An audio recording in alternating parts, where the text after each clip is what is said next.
সালামু আলাইকুম। প্রিয় এইচএসসি পরীক্ষার্থীবৃন্দ, তোমাদের সকলকেই আজকের এই লাইভ সেশনে স্বাগতম জানাচ্ছি। আমি মোহাম্মদ মোবারক হোসেন। প্রিয় শিক্ষার্থীবৃন্দ, আমাদের আজকের লাইভ সেশনে যে সকল বিষয় নিয়ে আলোচনা হবে, আমরা সেগুলো যদি আমরা বলতে চাই, তাহলে এইচএসসি তথ্য ও যোগাযোগ প্রযুক্তি এই বিষয়ের ১ম অধ্যায়, ১ম অধ্যায়টি হলো তথ্য ও যোগাযোগ প্রযুক্তি, বিশ্ব ও বাংলাদেশ প্রেক্ষিত। এই অধ্যায় থেকে আমরা আজকে এইচএসসি পরীক্ষার জন্য যে সকল জ্ঞানমূলক প্রশ্ন খুবই গুরুত্বপূর্ণ এবং যে সকল প্রশ্ন আমাদের আ সকল বোর্ড মিলিয়ে যে সকল প্রশ্ন আমাদের জন্য খুবই ইম্পোর্টেন্ট বা খুবই গুরুত্বপূর্ণ, সে সকল বিষয় নিয়ে আমরা আজকে আলোচনা করব। আশা রাখি আমার এইচএসসি প্রিয় শিক্ষার্থীবৃন্দ, তোমরা সকলেই আমার সাথে সংযুক্ত হয়ে যাবে এবং যারা আমার সাথে সংযুক্ত হবে, তোমরা অবশ্যই তোমার বন্ধুরা যারা আছে, তাদেরকে অবশ্যই মেনশন করে ক্লাসটি আ তাদেরকেও আ এই ক্লাসটি করার জন্য সুযোগ করে দিবে এবং অবশ্যই তোমরা সকলেই ক্লাসটি শেয়ার দিয়ে তোমাদের টাইমলাইনে রাখার চেষ্টা করবে। যাতে করে তোমরা যেকোনো সময় যেকোনো মুহূর্তে এই ক্লাসটি তোমরা আবার ২য় বার তোমরা দেখতে পারো। কারণ আমাদের আ পড়াশোনার যে বিষয়টা এটা আসলে কিন্তু আমরা একটা বিষয় যে পড়ার সাথে, সাথে যে সারা জীবন মনে থাকবে সেটা না কিন্তু।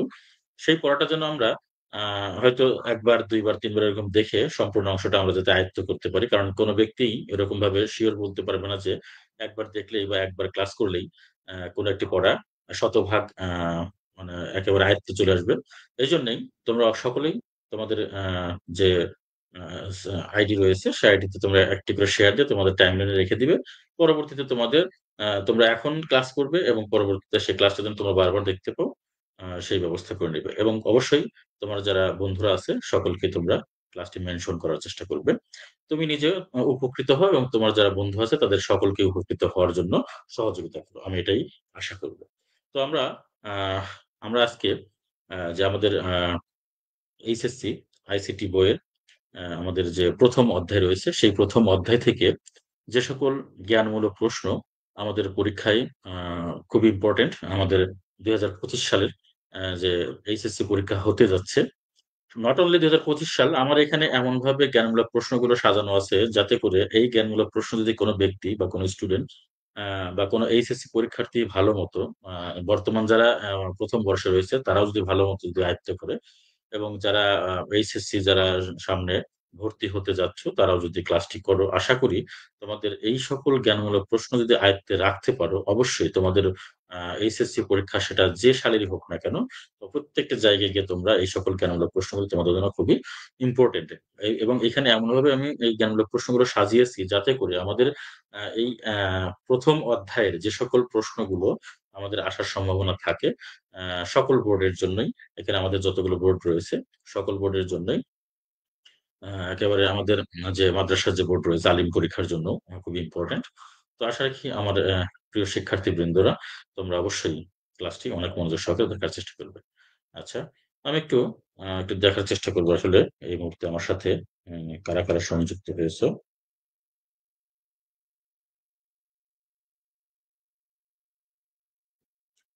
আমার প্রিয় শিক্ষার্থীবৃন্দ যারা আমার সাথে আছো অবশ্যই তোমরা ক্লাসটি নিজে উপভোগ করবে এবং আ তোমাদের যারা সহপাঠী আছে, যারা এইচএসসি পরীক্ষায় যারা অংশগ্রহণ করতে যাচ্ছে, তাদেরকেও ক্লাসটি করার জন্য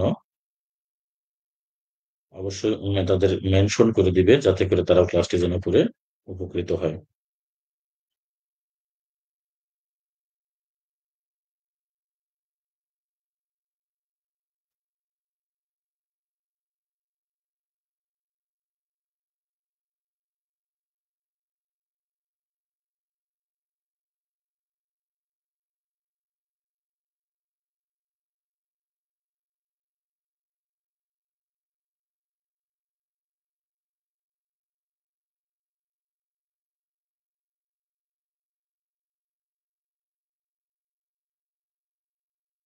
আমার প্রিয় শিক্ষার্থীবৃন্দ, তোমরা প্রস্তুত হয়ে যাও।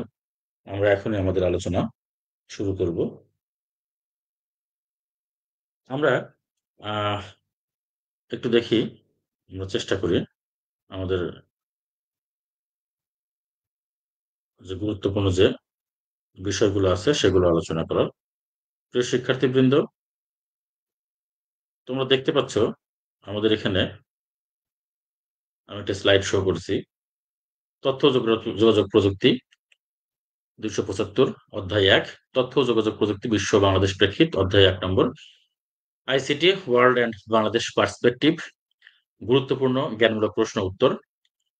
আচ্ছা, আমাদের ১ নম্বর যে প্রশ্নটি, আমাদের এই আইসিটি বইয়ের ১ম এই আমরা যে বিষয়টি আমরা লক্ষ্য করি বা প্রথমেই আমাদের যে বিষয়টি আমাদের সামনে এসে হাজির হয় মানে গুরুত্বপূর্ণ বিষয়ের মধ্যে আমাদের পরীক্ষার জন্য, সেই বিষয়টি হলো কি? বিশ্বগ্রাম বা গ্লোবাল ভিলেজ। বিশ্বগ্রাম বা গ্লোবাল ভিলেজ। প্রিয় শিক্ষার্থীবৃন্দ, তোমরা ইতিমধ্যে যারা আমার সাথে সংযুক্ত হয়েছো বা ইতিমধ্যে যারা আমার সাথে যুক্ত হয়েছো, অবশ্যই তোমাদের আমি বলব তোমরা ক্লাসটি শেয়ার দিয়ে তোমাদের টাইমলাইনে ক্লাসটি রেখে দাও এবং তোমার যারা বন্ধু-বান্ধব আছে সবাইকে তোমরা ক্লাসটি মেনশন করো। মানে নিজে ক্লাসটি করো এবং অন্যকেও ক্লাসটি করার সুযোগ করে দাও।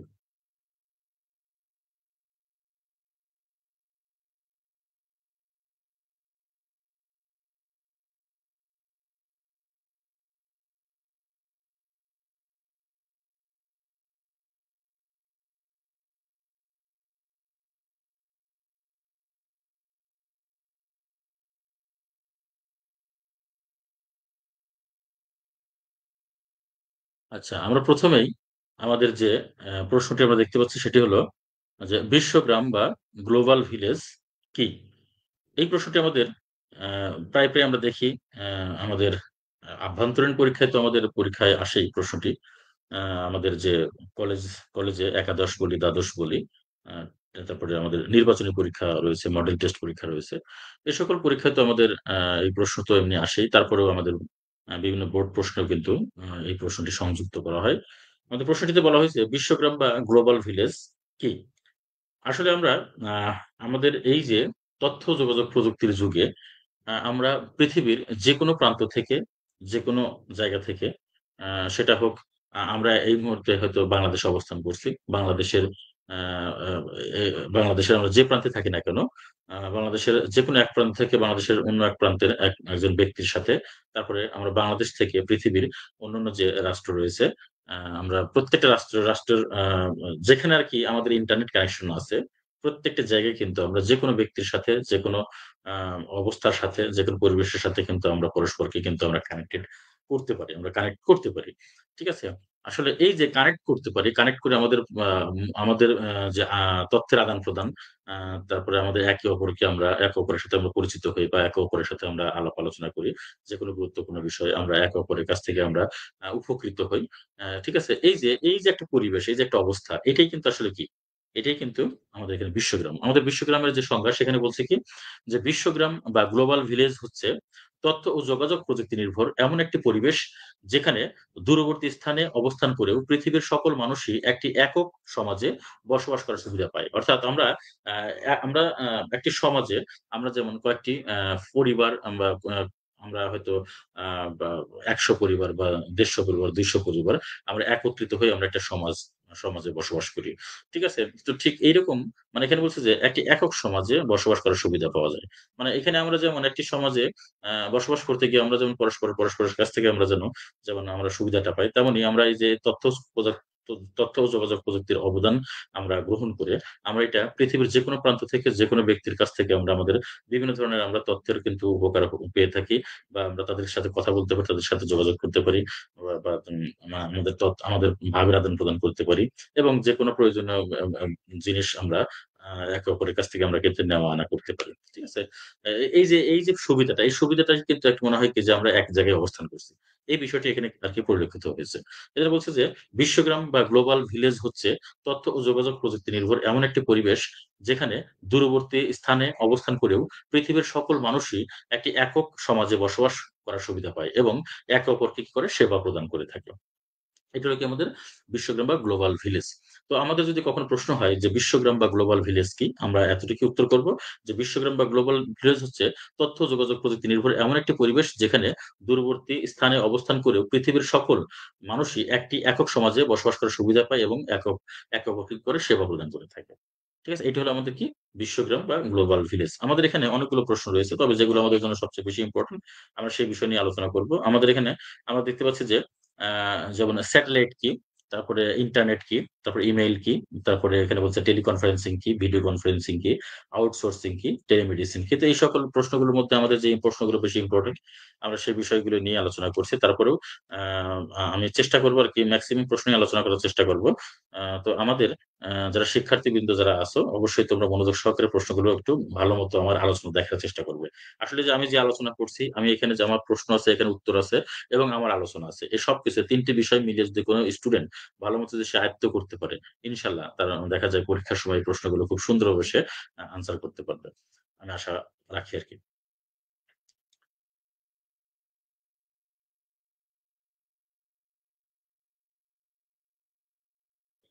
আচ্ছা। এরপরে আমাদের এখানে বলছে যে স্যাটেলাইট কি? পৃথিবীর চারিদিকে প্রদক্ষিণ করানোর জন্য বায়ুমণ্ডলের বাইরে একটি নির্দিষ্ট কক্ষপথে স্থাপিত বিশেষ ধরনের তারবিহীন রিসিভারকে কি বলে? স্যাটেলাইট বলে। অর্থাৎ আমি এখান থেকে কোনো কিছু যদি কথা বলি বা কোনো কিছু যদি প্রেরণ করি, আ আমাদের যে স্যাটেলাইট থাকে সেই স্যাটেলাইট কি করে? স্যাটেলাইট সেই বিষয়টা গ্রহণ করে। গ্রহণ করে আমি যে রাষ্ট্রে আমি আ কোনো কিছু আমি পাঠানোর চেষ্টা করছি বা পাঠাচ্ছি, স্যাটেলাইটটা কি করে ওই রাষ্ট্রে অবস্থিত কোনো স্যাটেলাইটের আ ওই স্যাটেলাইটে সেটা প্রেরণ করে। ঐখান থেকে আবার ঐখানকার মানুষ আ সেই ইন্টারনেট কানেকশন এর মাধ্যমে সেটা পেয়ে যায়। তো আমাদের এখানে বলছে যে পৃথিবীর চারিদিকে প্রদক্ষিণ করানোর জন্য বায়ুমণ্ডলের বাইরে একটি নির্দিষ্ট কক্ষপথে স্থাপিত বিশেষ ধরনের তারবিহীন রিসিভার। ঠিক আছে? বলছে যে পৃথিবীর চারিদিকে প্রদক্ষিণ করানোর জন্য বায়ুমণ্ডলের বাইরে বায়ুমণ্ডলের বাইরে পৃথিবীর চারিদিকে প্রদক্ষিণ করানোর জন্য বায়ুমণ্ডলের বাইরে একটি নির্দিষ্ট কক্ষপথে একটা নির্দিষ্ট কক্ষপথে সেটা স্থাপিত থাকে। এইরকম আ বিশেষ ধরনের তারবিহীন, তার নাই ওয়্যারলেস যে রিসিভার থাকে বা রিসিভার মানে কি? যেটা গ্রহণ করে। ঠিক আছে? রিসিভারকে কি বলে? স্যাটেলাইট বলে। তাহলে স্যাটেলাইট বলতে আমরা কি বুঝি? পৃথিবীর চারদিকে প্রদক্ষিণ করানোর জন্য বায়ুমণ্ডলের বাইরে পৃথিবীর চারদিকে পৃথিবীর এই আমাদের যে পৃথিবী রয়েছে, সেই পৃথিবীর চারদিকেই প্রদক্ষিণ করানোর জন্য বায়ুমণ্ডলের বাইরে আমাদের যে বায়ুমণ্ডল রয়েছে, সেই বায়ুমণ্ডলের বাইরে আ একটা নির্দিষ্ট কক্ষপথে স্থাপিত বিশেষ ধরনের ওয়্যারলেস রিসিভার। বিশেষ ধরনের তারবিহীন রিসিভার। ঠিক আছে? এটি হবে কি? স্যাটেলাইট। ওকে। এরপর আমরা দেখি ইন্টারনেট কি? ইন্টারনেট হলো বিশ্বজুড়ে বিস্তৃত অসংখ্য নেটওয়ার্কের সমন্বয়ে গঠিত একটি বৃহৎ নেটওয়ার্ক ব্যবস্থা। আচ্ছা, কি বলছে? ইন্টারনেট হলো বিশ্বজুড়ে বিস্তৃত। ইন্টারনেটটা কি? বিশ্বজুড়ে, সারা পৃথিবী জুড়ে বিস্তৃত আ অসংখ্য নেটওয়ার্কের সমন্বয়ে গঠিত একটি বড় নেটওয়ার্ক। ঠিক আছে? মানে খুব অনেকগুলো যে আমাদের সারা পৃথিবীতে যে আ বিস্তৃত যে নেটওয়ার্ক গুলো রয়েছে, সেই সকল নেটওয়ার্ক গুলো যখন একত্রিত করা হয়, তাহলে একত্রিত করলে কিন্তু একটা বৃহৎ আকারের নেটওয়ার্ক সৃষ্টি হয়। তো এটাই হলো কি ইন্টারনেট। ঠিক আছে? আচ্ছা আবার বলি যে আ ইন্টারনেট হলো বিশ্বজুড়ে বিস্তৃত অসংখ্য নেটওয়ার্কের সমন্বয়ে গঠিত একটি বৃহৎ নেটওয়ার্ক। খুবই সহজ কথা যে ইন্টারনেট হলো বিশ্বজুড়ে বিস্তৃত অসংখ্য নেটওয়ার্কের সমন্বয়ে গঠিত একটি বৃহৎ নেটওয়ার্ক ব্যবস্থা। এটি হলো কি ইন্টারনেট। আচ্ছা এরপরে ইমেইল। ইমেইলটা হলো ইলেকট্রনিক মেইল। ইলেকট্রনিকটা কি? বৈদ্যুতিক। মেইল বলতে কি? বার্তা। ঠিক আছে? ইলেকট্রনিক বার্তা। Email, electronic mail. ইমেইল হচ্ছে কি ইলেকট্রনিক মেইল। ১ম এ কি ইমেইল। ইমেইল হলো কি ইলেকট্রনিক মেইল যা বৈদ্যুতিক বার্তা। ঠিক আছে? আর এটা হলো কম্পিউটার নেটওয়ার্ক ব্যবহার করে এক কম্পিউটার থেকে অন্য কম্পিউটারে তথ্য আদান-প্রদান করা। অর্থাৎ কম্পিউটারের যে নেটওয়ার্ক আমরা যে ইন্টারনেট ব্যবহার করে, ঠিক আছে? নেটওয়ার্ক ব্যবহার করে, ইন্টারনেট ব্যবহার করে আমরা কি করি? এক ডিভাইস থেকে আরেকটা ডিভাইসে প্রেরণ করি। তো ইলেকট্রনিক মেইল হচ্ছে ইলেকট্রনিক বা বৈদ্যুতিক বার্তা যা আমরা কি করি? ইন্টারনেট ব্যবহার করে অথবা কম্পিউটার নেটওয়ার্ক ব্যবহার করে আমরা কি করি? একটা ডিভাইস থেকে আরেকটা ডিভাইসে আমরা এটা প্রেরণ করি। এটা হচ্ছে কি ইমেইল। আচ্ছা এরপর হচ্ছে টেলিকনফারেন্সিং। ভিন্ন ভৌগোলিক দূরত্বে কিছু ব্যক্তি অবস্থান করে টেলিযোগাযোগ সিস্টেমের মাধ্যমে সংযুক্ত থেকে কোনো সভা অথবা সেমিনার অনুষ্ঠানের প্রক্রিয়াকে বলা হয় কি টেলিকনফারেন্সিং। এখানে বলছে যে আমরা বিভিন্ন জায়গায় অবস্থান করি। আমি যেমন আমি একটা জায়গায় অবস্থান আছি। আমার আরো যারা আমার সাথে যারা কথা বলবে তারা বিভিন্ন জায়গায় অবস্থান করছে। একেকজন একেক জায়গায়। মানে আমরা মোটামুটি ১০ থেকে ১০ থেকে ১৫ জন বন্ধু আমরা বাংলাদেশে অবস্থান করছি। বাংলাদেশের বিভিন্ন জেলা থেকে আমরা কি করছি? আমরা ফোনের মাধ্যমে আমরা বা টেলিফোনের মাধ্যমে আমরা কি একত্রে আমরা যে কানেক্টেড হয়েছি। এটি হলো কি টেলিকনফারেন্সিং। ঠিক আছে? আমরা মোবাইল ফোনের মাধ্যমে কিন্তু আমরা কনফারেন্স করতে পারি।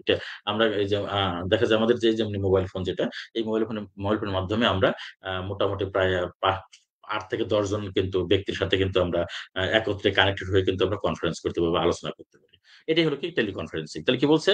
ভিন্ন ভৌগোলিক দূরত্বে কিছু ব্যক্তি অবস্থান করে টেলিযোগাযোগ সিস্টেমের মাধ্যমে সংযুক্ত থেকে কোন সভা অথবা সেমিনার অনুষ্ঠানের প্রক্রিয়াকে বলা হয় কি টেলিকনফারেন্সিং। তো এটি হলো কি আমাদের টেলিকনফারেন্সিং। আচ্ছা, এরপর কি বলছে? Video conferencing. বলছে যে ভিডিও কনফারেন্সিং হলো একসারি ইন্টারেক্টিভ টেলিযোগাযোগ প্রযুক্তি যেখানে ২ বা ততোধিক অবস্থান হতে নিরবিচ্ছিন্ন দ্বিমুখী অডিও এবং ভিডিও সম্প্রচারের মাধ্যমে একত্রে যোগাযোগ স্থাপনের সুযোগ দেয়। সেটি হচ্ছে কি ভিডিও কনফারেন্সিং। ভিডিও কনফারেন্সিং সহজ। অর্থাৎ আমরা ভিডিও কনফারেন্সিং কিন্তু আমরা বিভিন্ন মাধ্যমে করতে পারি। আমরা যেমন WhatsApp এর মাধ্যমে আমরা কিন্তু করতে পারি। তারপরে আমরা Messenger এর মাধ্যমে আমরা করতে পারি। হ্যাঁ? এরকমভাবে আমরা বিভিন্ন ওয়েতে কিন্তু ভিডিও কনফারেন্সিং করতে পারি। ঠিক আছে? অর্থাৎ একই জায়গায় আমরা একটা জায়গায় হয়তো কোনো একটা একজন আ ডাক্তারের কথা বলি আমরা। উনি আ আ আ চিকিৎসার ব্যাপারে বিভিন্ন কথা বলছেন। ঠিক আছে? সেই চিকিৎসার ব্যাপারে কথাগুলো আমরা কি করছি? আমরা দেশের বিভিন্ন প্রান্ত থেকে বসে তার সাথে কানেক্ট হয়ে আমরা সেটা তাকে সরাসরি দেখতে পারছি এবং তার কথাগুলো শুনতে পারছি। This is called video conferencing. ঠিক আছে? এজন্য বলছে যে ভিডিও কনফারেন্সিং হলো একসারি ইন্টারেক্টিভ টেলিযোগাযোগ প্রযুক্তি যেখানে ২ বা ততোধিক অবস্থান হতে নিরবিচ্ছিন্ন দ্বিমুখী অডিও এবং ভিডিও সম্প্রচারের মাধ্যমে একত্রে যোগাযোগ স্থাপনের সুযোগ দেয়। এরপর হচ্ছে যে আউটসোর্সিং কি? আউটসোর্সিং টা হলো আ কোন একটা প্রতিষ্ঠানের কি করছে? কোন একটা প্রতিষ্ঠানের কাজ নিজেরা না করে ৩য় কোন ব্যক্তিকে দ্বারা করানোর যে আ প সিস্টেম সেটা হচ্ছে কি আউটসোর্সিং। আউটসোর্সিং হচ্ছে কোন একটা প্রতিষ্ঠানের কাজ নিজেরা না করে ৩য় কোন ব্যক্তি বা প্রতিষ্ঠানের সাহায্যে করিয়ে নেওয়া। আচ্ছা। আউটসোর্সিং তাহলে কি বুঝলাম আমরা? যে আমার কোন একটা কাজ, আমার ব্যক্তিগত কোন একটা কাজ আমি নিজে না করে আমি অন্য কোন একটা ব্যক্তিকে দিয়ে সেই কাজটি করে নিচ্ছি। This is called outsourcing. আচ্ছা, এরপর বলছে যে কি টেলিমেডিসিন। টেলিমেডিসিন বলতে আমরা বুঝি যে আমাদের যে টেলিকনফারেন্সিং আছে বা আমাদের ভিডিও কনফারেন্সিং আছে। এই টেলিকনফারেন্সিং এবং ভিডিও কনফারেন্সিং এর মাধ্যমে আমরা কোন একটা ডাক্তারের নিকট থেকে আমরা কি করছি? আমরা রোগীর সেবা নিচ্ছি অথবা আমার নিজেরা আমরা সেবা নিচ্ছি। আমাদের বিভিন্ন ধরনের আমরা আমাদের শারীরিক যেকোনো সমস্যার জন্য আমরা দেখা যায় বিদেশে বসে কোন একটা ডাক্তার আমাদের সাথে কথা বলে আমাদেরকে সেবা দিচ্ছেন অথবা আমরা সেবা নিচ্ছি। যেমন আমি এখন বাংলাদেশে আছি, হয়তো আমেরিকার কোনো একজন ভালো একজন স্পেশালিস্ট ডাক্তার আ কি করছেন, আমি হয়তো আমার কোনো একটা যদি প্রবলেম হয়ে থাকে, সেই প্রবলেম তার সাথে শেয়ার করে আমি তার কাছ থেকে প্রেসক্রিপশন নিচ্ছি। সেই প্রেসক্রিপশন অনুসারে আমি আমার চিকিৎসা ব্যবস্থা চালিয়ে যাচ্ছি। তাহলে কিন্তু আমি মানে দেখা যায় বাংলাদেশে বসেই কিন্তু আমি বাহিরের কোনো একটা ভালো কোনো ডাক্তারের সাথে কিন্তু আলাপ করতে পারছি। এটা হচ্ছে কি আমাদের টেলিমেডিসিন। টেলিমেডিসিন হলো ভিডিও কনফারেন্সিং বা টেলিকনফারেন্সিং এর মাধ্যমে কোনো বিশেষজ্ঞ চিকিৎসক অন্য প্রান্তে অবস্থিত রোগীকে চিকিৎসা সেবা দেওয়ার যে প্রক্রিয়া সেটা হচ্ছে কি টেলিমেডিসিন। তো এই হলো আমাদের কি টেলিমেডিসিন। ওকে। এরপর হচ্ছে যে ই-কমার্স। প্রিয় শিক্ষার্থীবৃন্দ, আমি চাই যে তোমরা সকলেই আমার সাথে সংযুক্ত হয়ে আজকের ক্লাসটি করো। যাতে করে আমরা আমাদের ভবিষ্যতে আমাদের যে আ এইচএসসি পরীক্ষা হবে, সেই পরীক্ষায় যেন আমরা সবাই ভালোমতো যেন আমরা পরীক্ষায় অংশগ্রহণ করতে পারি। আমরা যেন পরীক্ষা যেন ভালোমতো দিতে পারি। আচ্ছা। এরপর হচ্ছে ই-কমার্স। ই-কমার্স হচ্ছে ইলেকট্রনিক কমার্স। ই-কমার্সটা কি? Electronic commerce. যা হলো ইলেকট্রনিক মাধ্যমে বাণিজ্য করা। যেমন আমরা এখানে আমরা যে অনলাইনে যে ব্যবসাটা করি, অনলাইনে যে বিজনেসটা করি, যেমন আমরা মোটামুটি আমাদের যে বিজনেস যে অনেকগুলো ই-কমার্সের যে বিভিন্ন সাইট গুলো আছে যেমন odex.com, তারপরে হলো alibaba.com, হ্যাঁ? তারপরে হচ্ছে আ আমাদের আ আমরা Facebook এ ঢুকলেই কিন্তু আমাদের এখানে বিভিন্ন ধরনের ব্যবসার কিন্তু বিভিন্ন ধরনের আমাদের সাইট গুলো রয়েছে। ঠিক আছে? আ তো এই সকল সাইট থেকে কিন্তু আ আমরা আমাদের এই ব্যবসায়িক যে বিষয়গুলো, সেই বিষয়গুলো কিন্তু আমরা আ সমাধান করতে পারি। ঠিক আছে?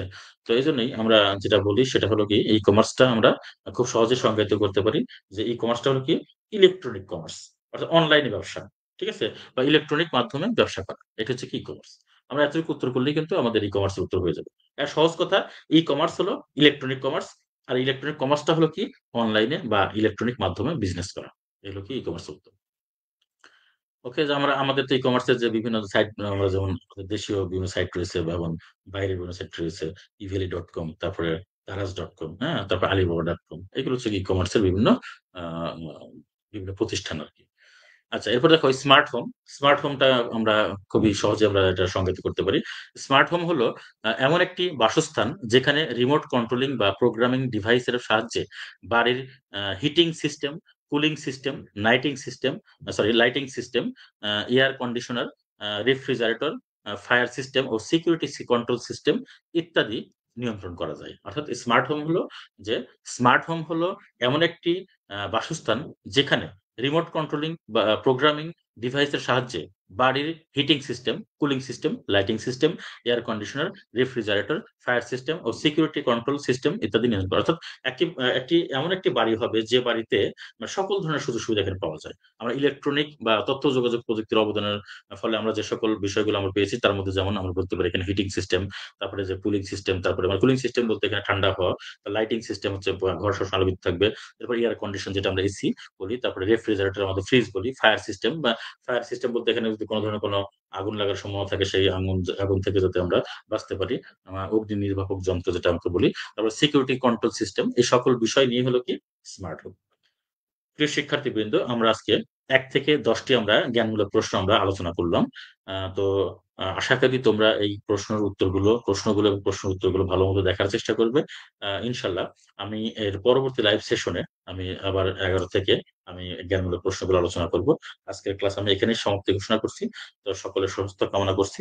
সকলেই ভালো থাকবে এবং এই পড়াগুলো খুব ভালোমতো আয়ত্ত করার চেষ্টা করবে।